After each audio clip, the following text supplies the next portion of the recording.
Hello everyone. I welcome you all to the series of problems I've been doing on mesh analysis, specifically for circuits having coupled coils. Here is a network before us. We can see three inductors in this particular network configuration. It's very clear that there are mutually, mutual coupling represented by different symbols near inductors. A red dot near L2 and L3 inductors indicates that they are mutually coupled, and the purple triangular symbol present near L1 and L3 indicates that L1 and L3 are mutually coupled, and the greenish dot having a mutual coupling of M12 indicates that L1 and L2 are mutually coupled. So what do we exactly understand by mutual coupling?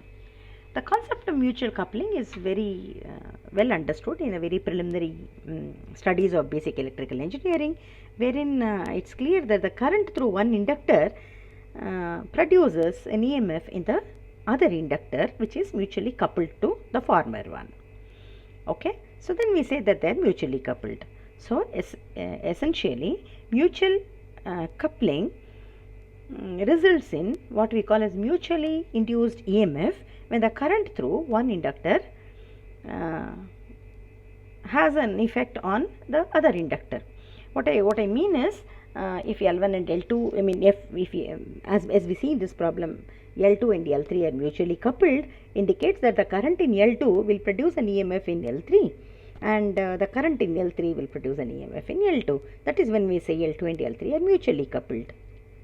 Alright, the dots essentially indicate the polarity of mutual coupling. They help in finding out whether the flux is produced or whether the EMF produced due to mutual coupling aids the self-induced EMF or opposes the self-induced EMF.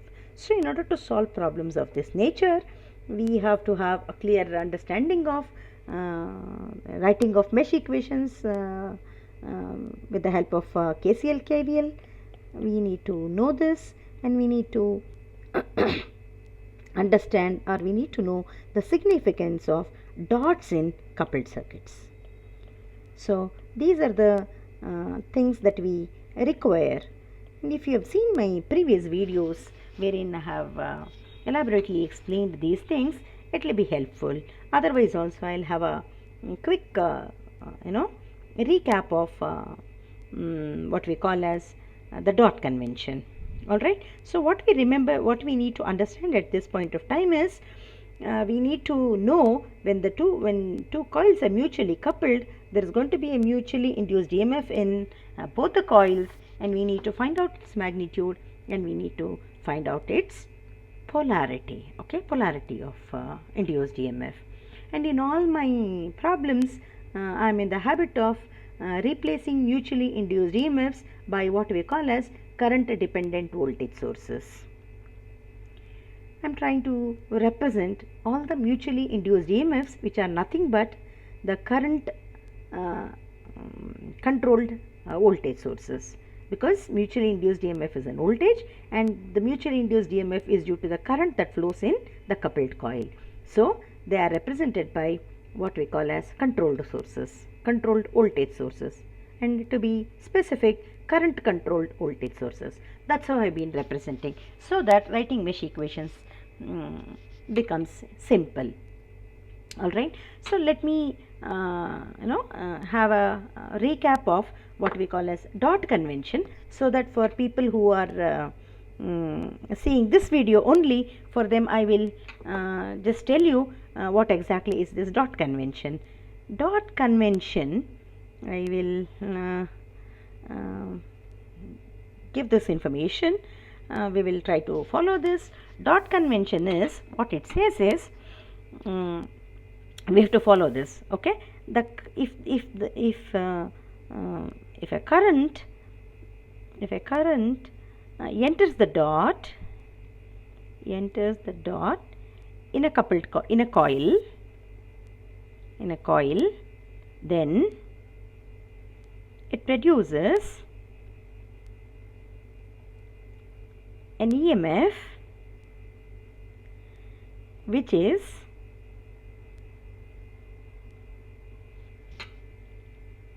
positive at the dotted end of the coupled coil. Okay, this is how we understand the entering part. And the second one is similarly, I will perhaps use a different color maybe. Okay, if the current leaves the dot in a coil, it produces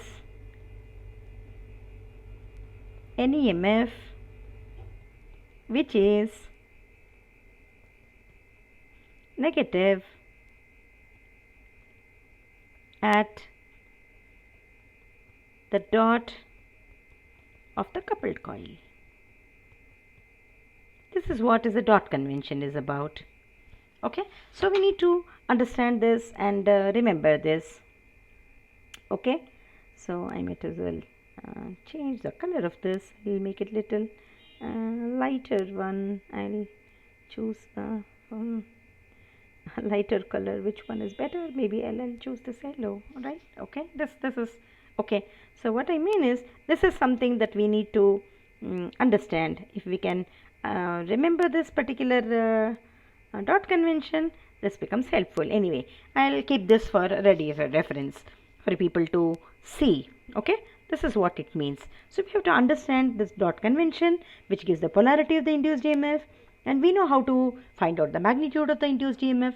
Basically, in an inductor, when the current is flowing through an inductor, we have an inductor, there is a current in the inductor. Okay, the induced EMF across this inductor is given by L di by dt. This is the EMF induced in the inductor, right? When the inductor carries a current, the self-induced EMF is given by L di by dt.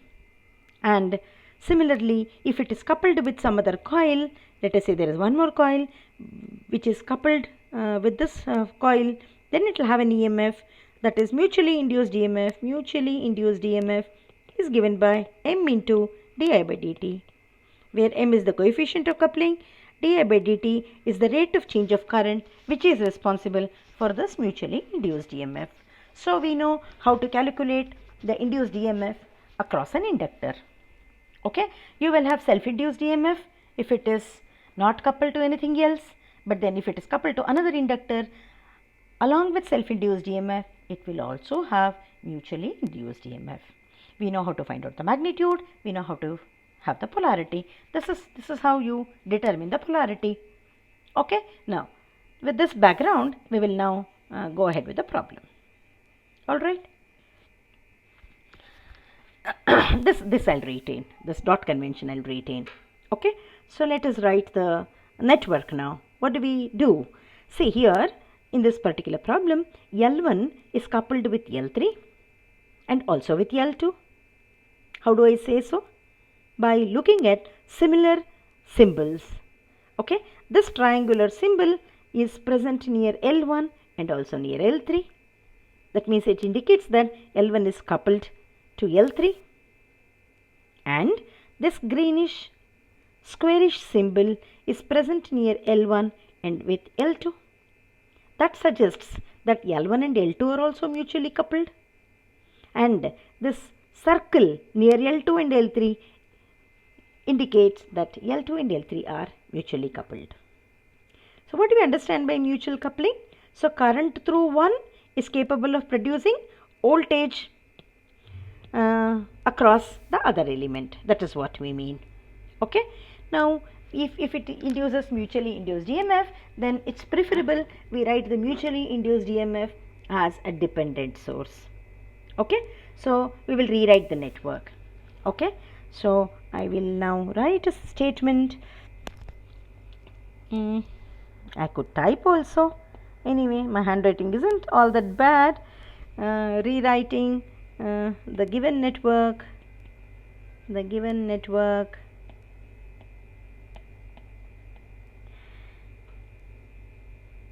with with uh, mutually induced EMFs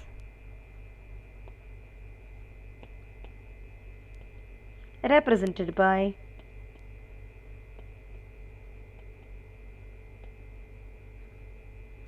dependent sources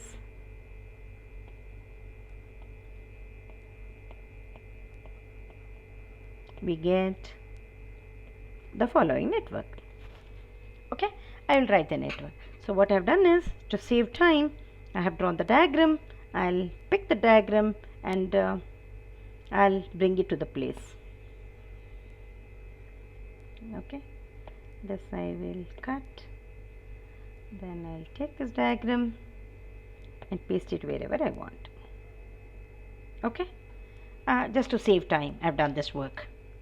Alright, so what I have done is, I have written the network as it is, but now in series with L2 I have shown two dependent sources, and in series with L1 I have shown two dependent sources. Also with L3 I have shown two dependent sources. How did I put two dependent sources? Because if you can see near each inductor, you can see through two dots, two symbols. So two symbols means it is coupled to two different coils which are present elsewhere, and current through them will produce EMFs in this particular inductor. Hence we have two rhombus shaped symbols in series with all the three inductors. These rhombus shaped symbols, they represent dependent sources. Okay, so we represent independent sources as a circle, but the dependent sources are represented by a diamond or a rhombus. Alright, now I have put the the network I have written. However, I have not put the polarity and I have not indicated the magnitude. That I thought let's explain, let's see how to write. Alright, now let us try to look at this circular dot which is written in red. So I'll pick up the same color so that I can relate things well. Now this circular thing has got a coefficient of M23. This is the mutually induced EMF. Coefficient of mutual induction is M23. Now here there is a this thing will have magnitude of the induced EMF is M23, and the current through L3. What is the current through L3? It is I3. So I'll use P into I3. Another thing that I want to mention here is, what I do is we will also we will write here. I'll pick up the white pencil so that let there be something uniform. Also what we do is we replace d by dt by what we call as p, and integral dt by what we call as 1 by p. We will do this particular substitution. What I mean is, this particular mutually induced EMF M23 d by dt of the current through I3. Okay, current through I3 will produce an EMF in L2. The magnitude of the EMF is given by M23, which is the coefficient of mutual coupling, rate of change of current through L3, that is I3. So M23 d by dt of I3, and if I replace this d by dt by p, I will get this. This is my mutually induced EMF in L2 because of the current in L3. Alright, I have determined the magnitude I have written. What about the polarity? How will it have the polarity? If you look at the current in L3, you will see that current I3 is entering the dot at L3. How is that? See, my L3 is like this. The red circular dot is present here. My I3 is flowing in this direction. Okay, that means I3 is entering the dot and leaving the undotted end at L3. Okay, is it all right? So now current I3 is entering the dot. We look at the dot convention. If current enters the dot in a coil, then it produces an EMF which is positive at the dotted end of the coupled coil. So which is the coupled coil? L2 is the coupled coil. Where is the dot of the coupled coil? On the left side of L2 we have the dot. So obviously when the current enters the dot at L3, it will produce a positive sign at the dot of L2. Positive, the dot is on the left side, so you will have a polarity of positive and negative. Okay, this is M23 Pi3 with this is the polarity.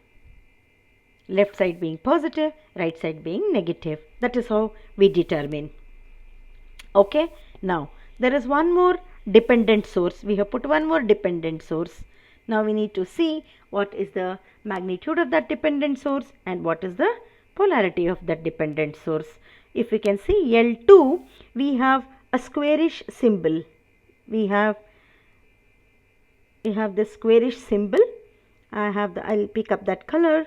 The color is somewhat, I think this is the color I have. Okay, the squarish symbol. This has a mutual coupling, coefficient of mutual coupling to be M12. Okay, now this squarish symbol which is present near L2 on the right side of L2 will produce an EMF in L1 because a similar symbol is present near L1. Also, current through L1 will produce an EMF in L2. Okay, now we have to find out what is the current through L1. Now, if I can show you separately for your understanding, this is my L1 and this particular squarish symbol is present at the top of L1. Alright, now how is the current flow through L1? Current flow through L1 is a common element between the two meshes carrying current of I1 and I2. Okay, so in L1 there is a current of I1 which is flowing from top to bottom. Okay, there is another current I2 which is flowing from bottom to top. This is I2. Okay, now if I can write the current to be the difference in current as I1 and I2, so I mean the current is flowing in this direction. Okay, I1 minus I2 current flowing from top to bottom. Okay, now I1 minus I2, if I see I1 minus I2 is entering the dot because dot is at the top. In an inductor, the inductor is like this. This is the dot. The current is flowing from top to bottom and we have squarish symbol at the top. So it is current is entering the dot. Alright, so if the current enters the dot, it will produce a polarity which is positive at the dot of the other coupled coil. Coupled coil is L2 and dot is present at the right side. So we have the symbol, we have the polarity to be negative, positive. That is the polarity. Alright, that is the polarity of the induced EMF. Now we may have to find out the magnitude. What is the magnitude? Magnitude is given by the corresponding coefficient of mutual coupling, that is M12. And for D, I will put P. And the current is I1 minus I2. Alright. So, once you replace the mutually induced EMFs by dependent sources, half of your problem is solved. You need not bother too much. Alright. Similar treatment has to be given to L1 and L3. We may have to determine what is the mutually induced EMF in L1, what is the mutually induced EMF in L3, and then represent them by dependent sources. Let us go one by one. Let us investigate L1 now. Okay, so L1 has got two symbols near it. So these two symbols will have two mutually induced EMFs in L1. Each symbol will give rise to one mutually induced EMF. Alright, two symbols means two mutually induced EMFs. So two mutually induced EMF means two dependent sources. Alright, that's how we do. Now we will come to the squarish symbol in L1. Okay, the squarish symbol is present near L2. That means L1 and L2 are mutually coupled. That much is clear. Alright. Now, what is the magnitude of the mutually induced EMF in L1 due to the current in L2? So, we may have to look for the squarish symbol, right? That is M12. The coefficient of mutual coupling is M12. And what is the current through L2? That is I2. So, this mutually induced EMF is, the magnitude is M12. I will write P into I2. 1 second, I will do one small adjustment. I am running, finding little space problem. I will reduce this and then 1 second, just give me a minute. Damn.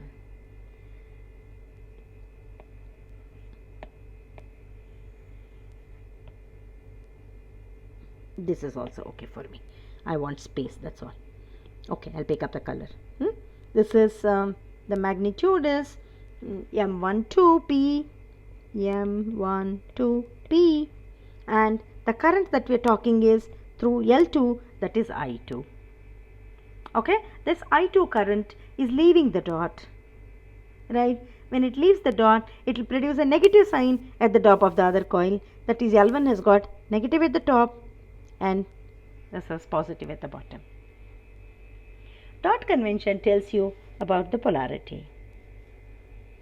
Alright, now there is one more symbol that is present near L1. It indicates that L1 is coupled with some other coil wherein similar symbol is present. So, this triangular symbol is present near L3. Okay, this triangular symbol has got the mutual coupling to be M13. Okay, that means current through L3 will produce an EMF in L1 and current through L1 will produce an EMF in L3. It is as simple as that. Okay, so now we will write this EMF.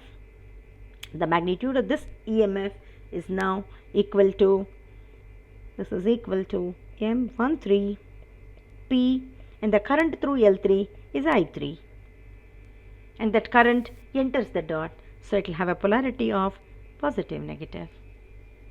Lower end being positive, the upper end being negative. So we are done with L1 also. Now we have to go for L3. We have two symbols and two dependent sources. Now we have to investigate for the magnitude and the polarity of the induced EMFs. We'll go one by one. This triangular symbol is present near L1.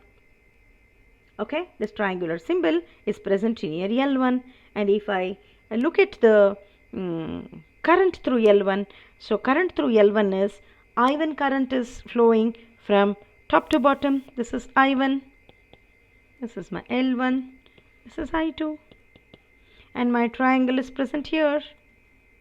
Okay, so if I take the current to be I1 minus I2, then I1 minus I2 leaves the dot. This is the dotted end and this is the undotted end. Lower end is dotted end, upper end is undotted end. So current is leaving the dot. Okay, so if the current leaves the dot, it will produce a negative polarity at the top end. So I will write this as negative positive M13 P times I1 minus I2. Okay, I want to make a mention here. Suppose instead of I1 minus I2, if I say through L1, the current I2 minus I1 flows. Here is the triangle. So where is the I2 minus I1? I2 minus I1 will be like this. If I take I2 minus I1 to be the current through L1, then I2 minus I1 enters the dot. Okay, then in that case, this thing will have an opposite polarity, like it will be positive and it will be negative, and the magnitude would be M13P I2 minus I1. Both are same. This and this are same. In the sense, along with the polarity I am talking about. Okay, so it doesn't matter how you consider the current. You may have to clearly know which current you are talking about and whether that current is entering the dot or that current is leaving the dot. That's all you have to care about. Okay, now if I take M13P, I will mention this as this is done. Now we will have to talk about the other symbol that is present. What is the other symbol that is present near L3? That is this circular symbol. That circular symbol is present near L2. That means current through L2 will produce a mutually induced EMF in L3.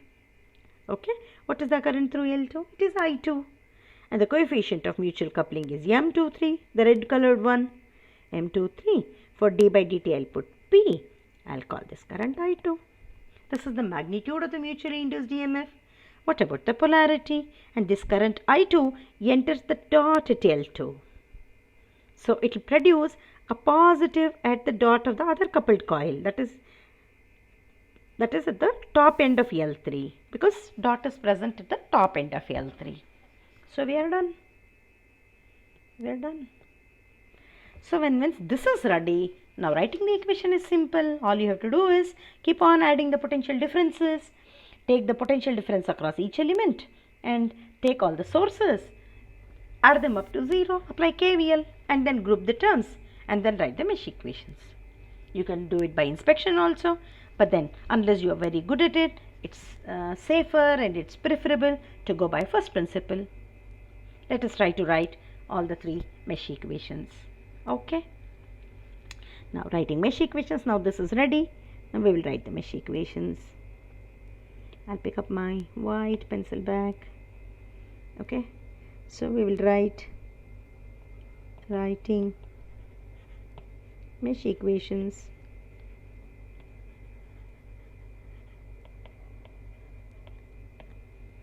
Let us start with mesh 1. Some other color. Let's make it little colorful. Mesh 1. I'll pick up my white bag. Mesh 1. How do we write? I'll start from top left corner. Always I do this way, top left corner. Go via R1. This is my starting point. I always do like this. This is how I take the potential differences. I go clockwise, come back to the original point. Okay. So this is the path I follow while writing the mesh equations. So I come across R1 first, then L1, then sources, then V. Okay. So if I have to write that, I will write it here. It's R1I1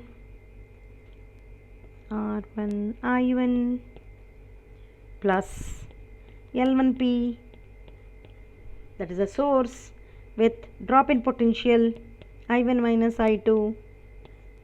Okay, then we have the source.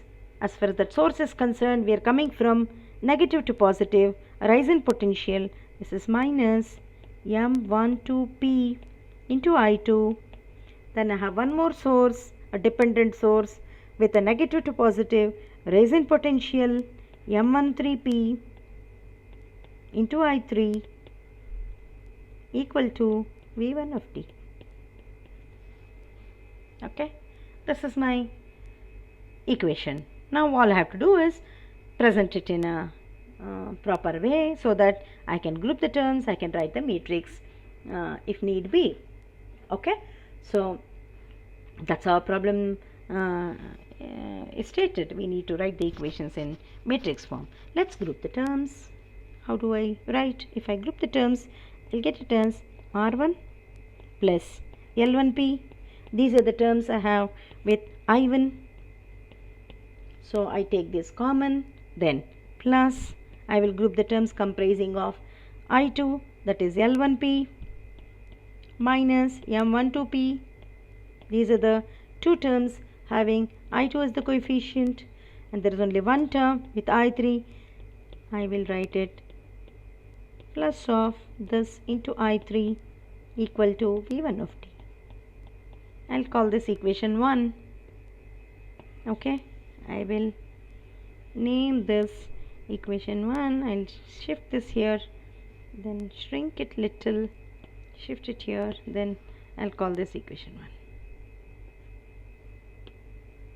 This is my equation 1. Now, now let me write another equation for mesh 2. For mesh 2, how do I write? Again, for mesh 2, I would start from the top left corner, that is from here. I'll go all the way. Sorry about that. I'll go like this, I'll go like this, and I'll come back. Okay, it doesn't matter where from you start. You can always write it in any manner. Alright, so anyway, we will write it in this manner. We will try to write the source, these two sources, and then I'll try to take L2. Okay, so I'll get this to be equal to, yeah, okay. So my equation would be M23P into I3. I'm going in the clockwise direction and my drops are positive. Okay, this is a source, right? So I can take the sources along with their polarity. I'm getting a negative sign, right? Rise in potential. So this is rise in potential. Hence I take it as with a negative sign. Then I come across L2, that will have a self-induced EMF. We should not forget the self-induced EMF. L2 d by dt of the current through it. So d by dt is replaced by P. So L2P into I2. Okay.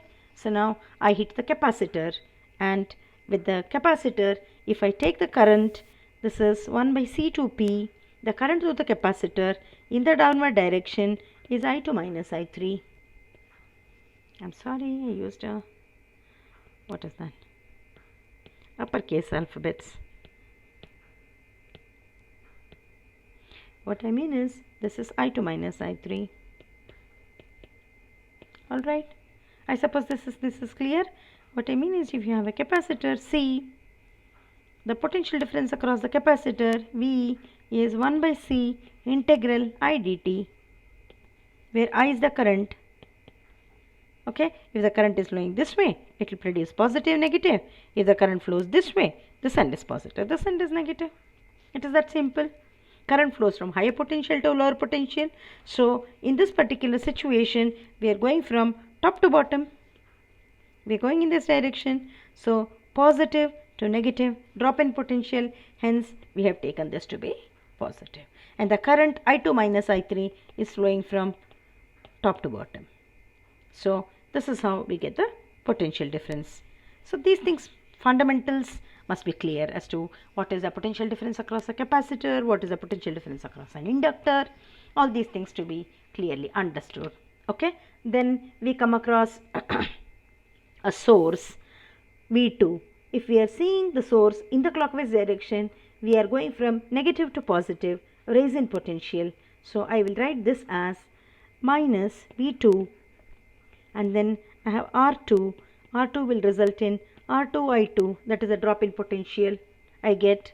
Okay, then has sources. The sources again, I come across a positive in positive, negative. So positive to negative I am moving. So this will be M13P into I3. Then again positive to negative. The magnitude is plus M12P into I2. Okay, then plus I have L1P. The current now I am talking about is I2 minus I1 equal to 0.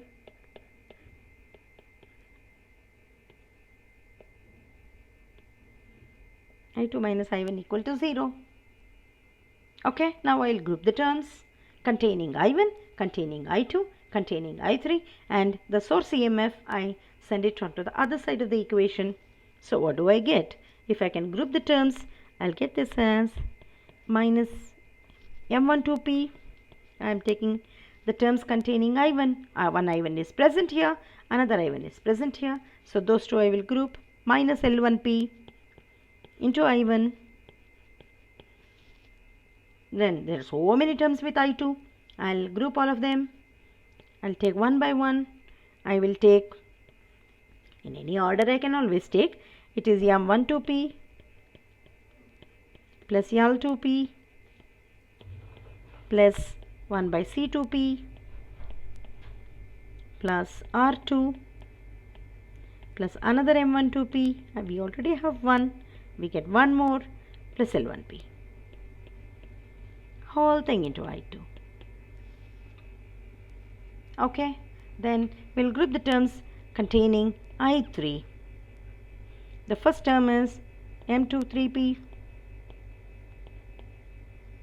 Okay, then minus 1 by C2P, the one which is here, and there is one here, that will be plus M13P, whole thing into I3, and I'll take the source, this V2, onto the other side. I will write it as V2 here. This is my equation 2. Okay, so this is simple, what do you say, KCL and KVL, rather KVL. Yeah. Okay, I need to erase this. Yeah, done. Now we are left with one more mesh. We may have to write one more equation. Yes, we will do that. For mesh 3. For mesh 3, we need to write another equation. Okay, so looking at, let me have a look at the mesh 3.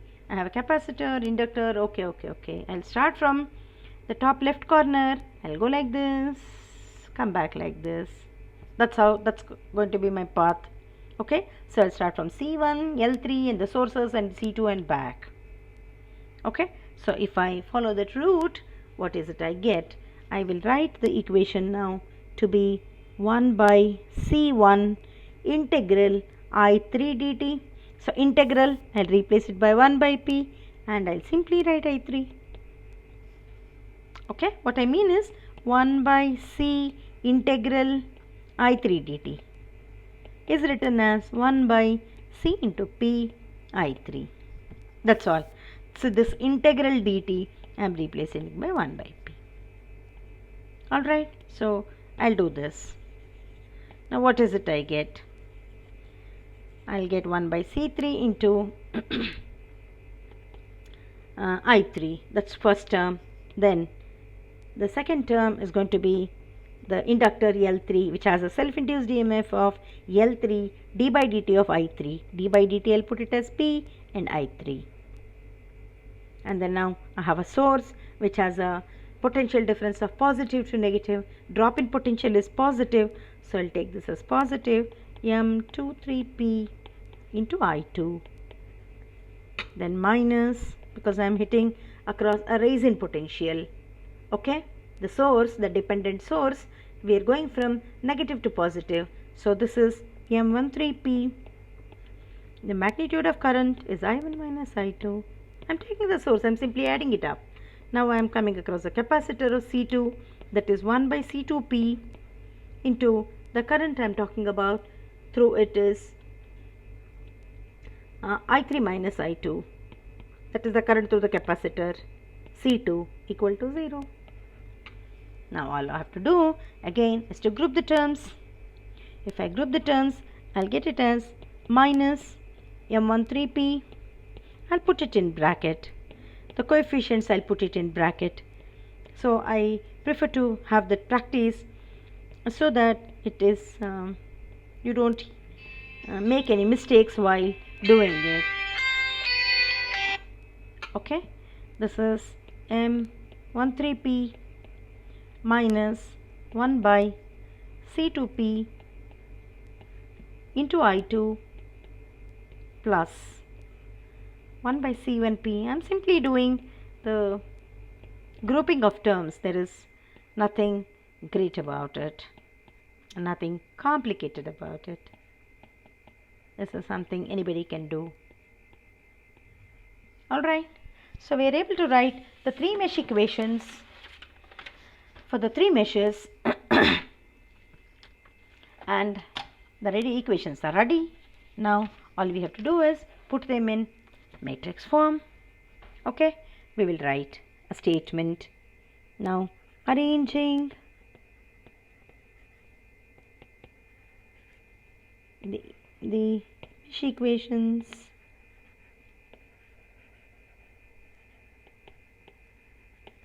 in matrix form. we arrive at the following arrangement. Okay, so I will write the matrix.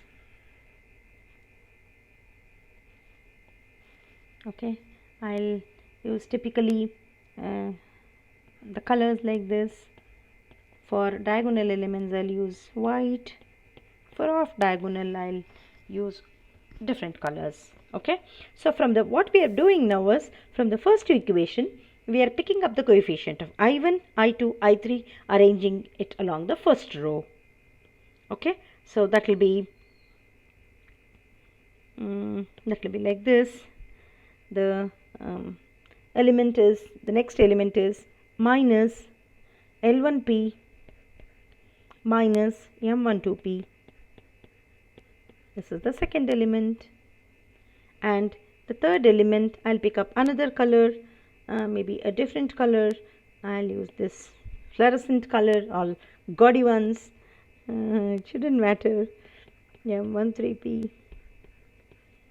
Alright, so these are the coefficients I'm picking up. Now I'll pick up again the same magenta, and because this is minus L1p minus M12p, I suppose you are able to see why I'm picking up a specific color.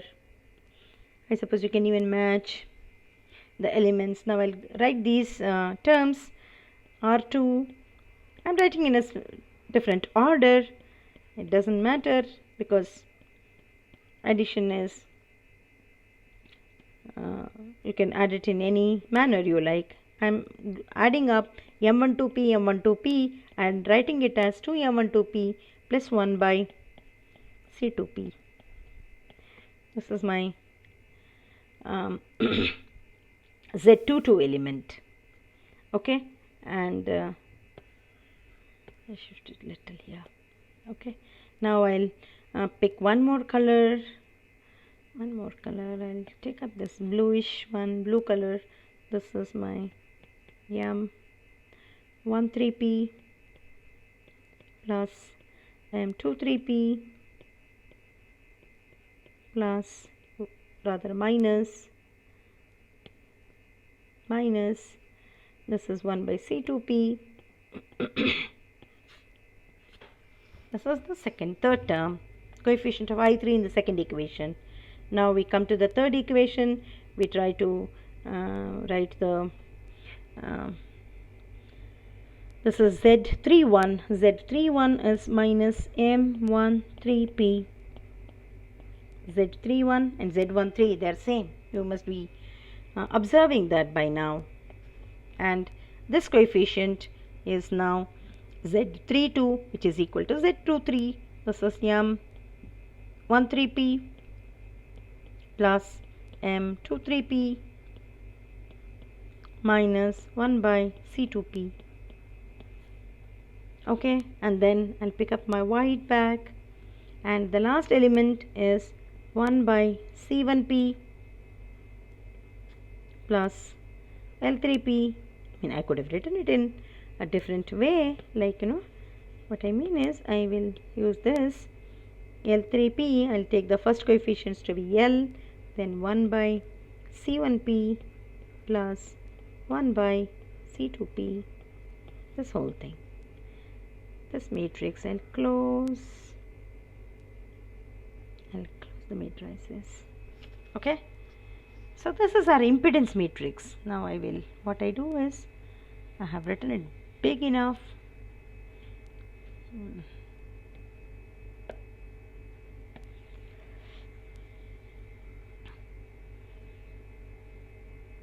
Okay, I'll shrink it a bit, take it to the left side. I suppose the visibility is there. Okay, now I'll write the current matrix, the current vector rather. This is my I1, this is my I2, this is my I3, and this is equal to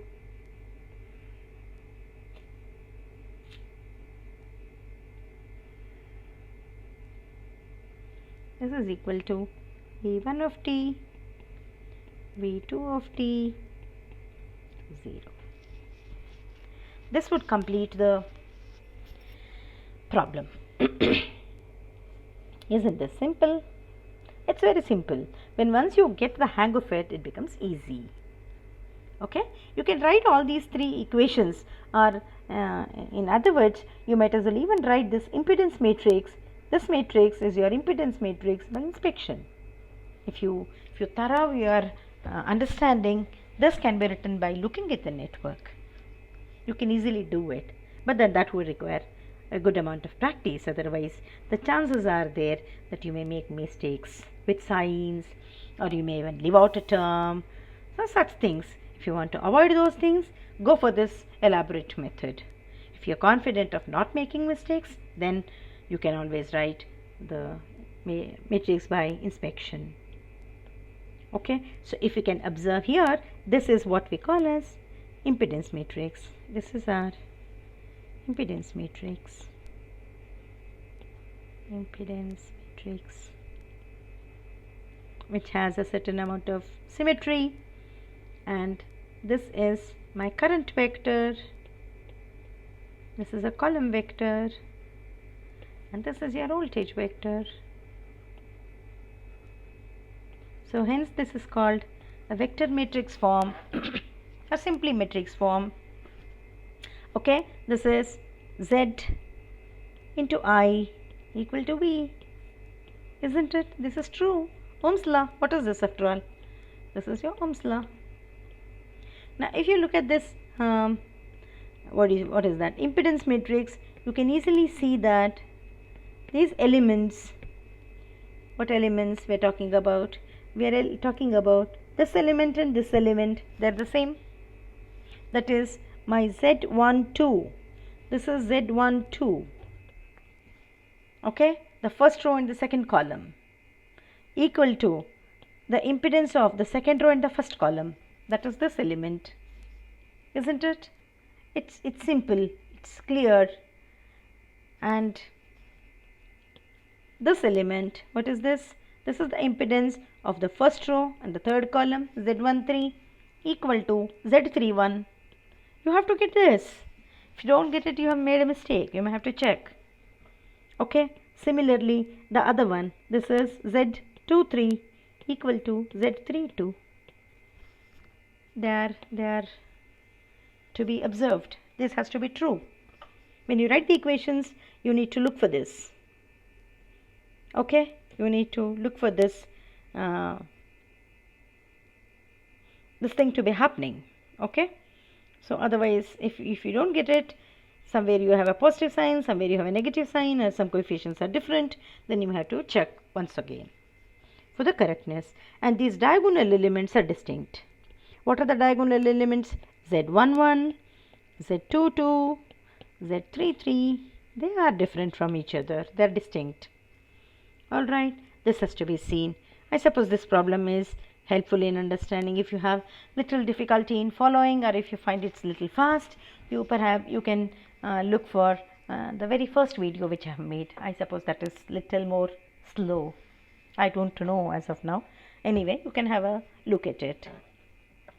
I suppose with this I will stop this. Let me see a couple of more problems having current sources instead of voltage sources. If you have a network with current sources, how do you approach those problems, or how to handle such problems? We will try to see in our next possible video. Now thank you. If you have any difficulty, you can always post. I'll be too happy to clarify difficulty or any suggestion, anything that you want me to cover. A feedback is definitely a welcome thing. Thank you once again.